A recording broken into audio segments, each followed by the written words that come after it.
नमस्कार सर, मेरा नाम राजू है। आज म्यूचुअल फंड में टॉपिक ये है कि अभी एसआईपी शुरू किया या लमसम पैसा इन्वेस्ट किया और वहीं से पेंशन लेना शुरू किया, एचडब्ल्यूपी लेना शुरू किया, तो टैक्स कितना आएगा इस पे वीडियो है। पीछे 4-5 दिन पहले इसी पे वीडियो बनाया था, पर कुछ गलती के कारण उस वीडियो को डिलीट करना पड़ा। आज ये देखते हैं कि सबसे पहले वन टाइम में अगर इन्वेस्ट किया या एसआईपी में इन्वेस्ट किया, वन टाइम में इन्वेस्ट किया तो बाद में पेंशन लिया तो कितना टैक्स आएगा, एसआईपी में किया और बाद में पेंशन लिया तो कितना टैक्स आएगा, यहाँ देखते हैं। मान लेते हैं कि एक फंड में, एसबीआई के फंड में 10 लाख रुपए इन्वेस्ट किया 10 साल के बाद। यहाँ पे पहले देखते हैं कि कितना पैसा हो गया एक्चुअल में। फंड का नाम है एसबीआई इक्विटी हाइब्रिड। 2013 में, आज से 10 साल पहले 10 लाख रुपया लगाया यहाँ पे और ये बढ़ के 35,46,000 हो गया है। 13.32% का रिटर्न दिया। अब यहाँ से जब ये 35 लाख रुपया हो गया, यहाँ से पेंशन लेना शुरू करते हैं लगभग 20,000। मैं बोलता हूँ 10 लाख में 6,000 रुपये पेंशन ले सकते हैं, तो 35 लाख हो गया। 10 साल पहले इन्वेस्ट किया था 10 लाख, वो 35 लाख हो गया। वहाँ से 20,000 रुपये पर मंथ पेंशन लेना शुरू करते हैं, तो टैक्स कितना देना पड़ेगा ये क्वेश्चन है। तो इसके कैश फ्लो में जाते हैं। कैश फ्लो में जब पहली बार 10 लाख रुपये इन्वेस्ट किए थे 2013 में, तो यूनिट का रेट, एसबीआई बैलेंस फंड का यूनिट का रेट था 56.72 रुपये। हमें इतना यूनिट मिला था। और आज का एनएवी देखते हैं तो 201 रुपया था। जब शुरू किए थे तो 56 रुपया पे था और आज का एनएवी 2023 में इसके एनएवी का रेट है 201 रुपया। तो यहाँ देखते हैं जो चीज़ खरीदा था 56 रुपया में और बेचा आज 20,000 का बेचा, तो जो पहले यूनिट खरीदा था उसी को बेच रहे हैं। जो सिक्का सोना का खरीद के रखा था 10 साल पहले, उसी को सोनार के दुकान में गए बेचने के लिए और 20,000 रुपया मांगे, तो देखना पड़ेगा ना खरीदे कितने में थे। अगर प्रॉफिट निकालना है तो खरीदे थे 56 रुपया में और बेचा 201 रुपया में, आज का रेट चल रहा है तो प्रॉफिट हो गया 144 रुपया प्रॉफिट। अब 20,000 का सिक्का बेच रहे हैं और आज का प्राइस चल रहा है 201 रुपया, तो डिवाइड करेंगे रेट से तो कितना सिक्का, कितना यूनिट बेचना पड़ेगा, 99 यूनिट बेचना पड़ेगा। तो 99 यूनिट बेचा तो हमको 20,000 रुपया मिल गया। तो एक सिक्के पे कितना प्रॉफिट था, 56 में खरीदे थे 201 में बेचे, तो 144 रुपये प्रॉफिट था। तो सिक्का कितना बेचना पड़ा, 99 सिक्का। दोनों को गुना करेंगे तो 14,360 रुपये का लाभ हुआ एक महीने में। मतलब इसमें मूलधन कितना रहा होगा, 5640 रुपया मूलधन रहा। दोनों को जोड़ते हैं तो 20,000 आज मिल गया।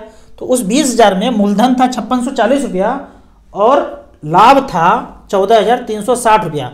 अब ये मान के चलते हैं कि अगले महीने भी सेम ऐसे गुना भाग करते हैं तो अगले महीना भी 14,360 का प्रॉफिट होता है। अगले महीने के लिए देखने के लिए क्या करना पड़ेगा, तो पीछे तो रेट तो सेम ही था, एक ही बार खरीदा था। अगले महीने का रेट देखेंगे क्या है, दोनों को माइनस करेंगे तो प्रॉफिट देख लेंगे। तो मान के चलता हूँ कि 12 महीना में यही हर महीना 14,360 का प्रॉफिट हुआ। तो दोनों को गुना करते हैं, 14,360 एक महीने का प्रॉफिट इंटू 12, तो 1,72,000 रुपया हो गया। 1,72,000 में से बोलते हैं 1 लाख तक तो छूट है। म्यूचुअल फंड में कितना भी इनकम हो उसमें 1 लाख माइनस कर सकते हैं, तो बच गया कितना, 72,320 रुपया। इसका 10% टैक्स देना पड़ेगा। कितना होगा, 7,232 रुपया टैक्स बनेगा, ये देना पड़ेगा। लेकिन एक क्वेश्चन आता है कि कब कटेगा, कैसे कटेगा। ऑटोमेटिक म्यूचुअल फंड में अभी तक प्रावधान नहीं है कि आपका पैसा कट जाएगा। आपको रिटर्न भरते समय भरना है और ये टैक्स दिखाना है और पे करना है। अब यहाँ पे भी एक कहानी है, रिटर्न भरते समय दिखाएंगे तो जरूर। यहाँ पे नया स्लैब अभी क्या है, 0 से 3 लाख तक नील टैक्स है। तो आपका इनकम यदि और कहीं भी नहीं है और कुछ काम नहीं करते हैं, म्यूचुअल फंड में पैसा इन्वेस्ट किए हैं और वो पैसा बढ़ गया, बढ़ के प्रॉफिट कितना हुआ था, 72,320 रुपया, वो 1 लाख रुपये माइनस करने के बाद। तो यहाँ कहते हैं कि 0 से 3 लाख तक इनकम है तो नील टैक्स है। हमें तो 72,000 ही साल का हुआ है तो कोई भी टैक्स नहीं देना पड़ेगा। तो पहला केस, यदि आपके इनकम में जोड़ा जाता है और वो 3 लाख से कम है तो कोई भी टैक्स नहीं देना है। लेकिन यदि आपका 3 लाख से ज़्यादा है तो आपके स्लैब में नहीं जुड़ेगा ये म्यूचुअल फंड का इनकम गेन, आपको 10% ही टैक्स देना है। दूसरे जगह 20%, 30% देना पड़ेगा, लेकिन म्यूचुअल फंड के इनकम में आपको 10% ही टैक्स देना है। अब दूसरा एक सिचुएशन है कि एसआईपी किया और बाद में एचडब्ल्यूपी किया। तो दूसरा सिचुएशन में देखते हैं कि 3,000 रुपये पर मंथ का एसआईपी किया, 10 साल तक किया। फंड यहाँ हमने सेलेक्ट किया है SBI small cap. SBI small cap में 3,000 का एसआईपी 2013 से किया, 2023 तक, मात्र 3,000 रुपये पर मंथ का। तो जमा हो गया 3,66,000 और वैल्यू है 12,02,000, 22% का रिटर्न यहाँ पे जनरेट कर दिया। अब यहाँ से हम 7,000 का पेंशन लेना शुरू करते हैं। 10 लाख में 6,000, 12 लाख में मान लेते हैं 7,000 पे पेंशन लेना शुरू किया, तो टैक्स कैलकुलेशन कैसे होगा? तो फिर से इसके कैश फ्लो में जाते हैं। 2013 में जब पहली बार 3,000 रुपये जमा किए थे तो 12 रुपये का यूनिट का रेट चल रहा था, और आज उस यूनिट का रेट चल रहा है NAV इंड 111 रुपया 25 पैसा। और वो जो पहला 3,000 रुपया उस समय इन्वेस्ट किए थे, उस पैसे का आज वैल्यू है 26,114 रुपया। उस 3,000 का वैल्यू आज कितना है? 26,114 रुपया। यहाँ पे देखते हैं 3,000 जब पहला पैसा लगाया था तो 12 रुपये रेट चल रहा था, आज का रेट चल रहा है 111 रुपया। तो यहाँ 9 टाइम्स लगभग पैसा हुआ है। अब यहाँ से 7,000 रुपया ले रहे हैं, तो पहले तो देखेंगे प्रॉफिट कितना हुआ। इसमें इसको माइनस करते हैं तो 98 रुपया का प्रॉफिट हुआ एक यूनिट पे। तो अब 7,000 रुपया हमको पेंशन चाहिए, तो कितना यूनिट, कितना सिक्का बेचना पड़ेगा? तो आज के रेट से भाग देंगे तो 63 यूनिट हमें सेल करना पड़ेगा। 63 यूनिट हमने सेल किया, 63 सिक्का सेल किया, और एक पे प्रॉफिट कितना है? 98 रुपया। दोनों को गुना करेंगे तो 6195 रुपया, लगभग 6200 रुपया एक महीने का प्रॉफिट हुआ। अब सेम कैलकुलेशन अगर माने तो हर महीना इतना ही हुआ, तो 12 महीना में 74,340 रुपया गेन हुआ। तो ये तो 1 लाख से कम ही है। अगर 7 लाख हो जाता तो, 70 लाख हो जाता तो टैक्स आता ही आता, लेकिन 74,000 है गेन, इसमें 1 लाख छूट है, छोड़ दिए। 7 लाख होता तो 1 लाख माइनस करते, बचा 6 लाख। आपका कोई इनकम नहीं है तो 3 लाख उसको भी माइनस कीजिए, बचा 3 लाख, उसमें 10% टैक्स देना पड़ेगा। आपका इनकम पहले से है, सैलरी है, सब कुछ बिजनेस पहले से है, तो जो गेन हुआ 1 लाख काटने के बाद उसमें 10% ही टैक्स देना है, 20% 30% टैक्स नहीं देना है। आगे नियम क्या आएगा पता नहीं। अभी तक यही है कि सारा इनकम टैक्स का स्लैब भरने के बाद आपका प्रॉफिट अगर म्यूचुअल फंड से हो रहा है तो आपको 10% ही टैक्स देना है, आपके स्लैब में यहाँ पे नहीं जोड़ा जाएगा। तो इसी तरह से कैलकुलेट कर सकते हैं कि म्यूचुअल फंड में आज पैसा इन्वेस्ट किया और बाद में रिडम्पशन किया या SWP किया, पेंशन लिया, तो कितना टैक्स आएगा। इतना दिमाग लगाने का साधारण आदमी की जरूरत नहीं है।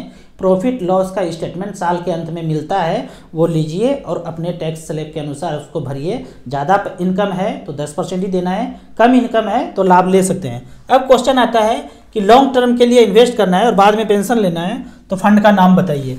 तो फंड का नाम यहाँ 3-4 बताते हैं कि मात्र 2,000 रुपये पर मंथ से स्टार्ट किया, आगे क्या होगा पता नहीं है, मैं पीछे का बताता हूँ। मिड कैप कैटेगरी में निपॉन इंडिया ग्रोथ फंड 2,000 रुपये पर मंथ 2003 से लेके अब तक 2023 तक जमा हुआ है 4,80,000 और आज वैल्यू है 20 साल के बाद 36,99,000। 17% का रिटर्न यहाँ पे जनरेट करके इस फंड ने दिया है।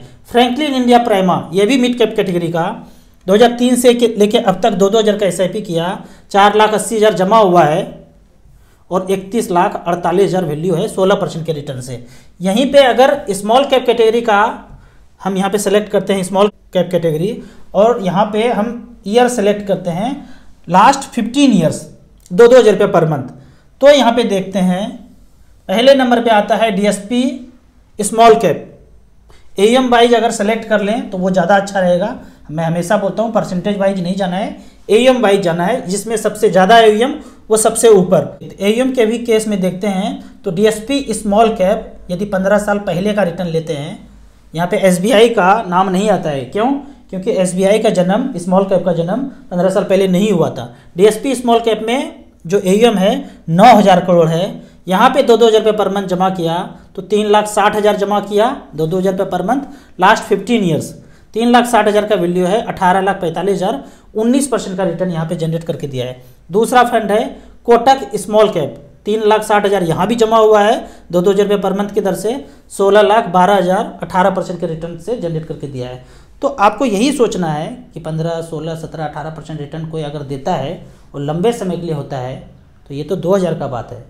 यदि 10,000, 15,000, 20,000 का करेंगे तो पहला टारगेट रखना है ज़िंदगी में कि 1 करोड़ रुपया कैसे पूरा हो, तो वो 12 से 15 साल में पूरा हो जाता है। यदि आप अपने ज़िंदगी में जितना भी कमाते हैं उसका 50% इन्वेस्ट करते हैं तो वो टारगेट ईजिली अचीव हो सकता है। आपको इसी तरह म्यूचुअल फंड के बारे में और कुछ जानना है, इन्वेस्टमेंट के बारे में जानना है, तो इस नंबर पर मुझे व्हाट्सअप कर सकते हैं। आप म्यूचुअल फंड में इन्वेस्ट करना चाहते हैं, शुरुआत करना चाहते हैं, तो मिनिमम 500 रुपये से SIP शुरू कर सकते हैं। ऐप का और मेरी सर्विस का लाइफ टाइम कोई चार्ज नहीं है।